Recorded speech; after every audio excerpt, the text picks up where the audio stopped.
সাগৰ সংগমত সাঁতুৰি সাগৰ নপৰা ভূপেন্দ্ৰাই অশান্ত মনত প্ৰশান্ত মহাসাগৰ ৰূপে অংকন কৰি ভূপেন্দ্ৰৰ ৰোমান্টিক মনটোৱে বাট বুকিছিল বহু দূৰ দূৰলৈ। প্ৰশান্ত মহাসাগৰৰ পাৰৰ জনজীৱনৰ নৱ নৱ সৃষ্টিক দস্যু দানৱে ধ্বংস কৰাৰ বিৰুদ্ধে প্ৰতিবাদ কৰাত পণ কৰিছিল। অগণন মানৱৰ শান্তিৰ সমদল সৃষ্টিত আমি জীৱন্ত বুলি সাগৰক আপোন কৰি সুধা কণ্ঠই নিগৰাইছিল সাগৰ সংগমত পতনা সাগৰ সংগম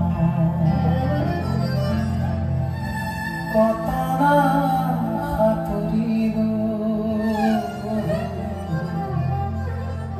তথাপিতো হোৱা নাই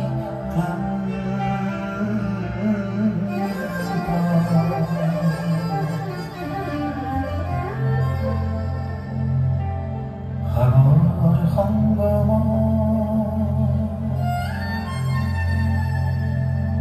সাগৰ সংগম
সামৰণি কৰিম যদিও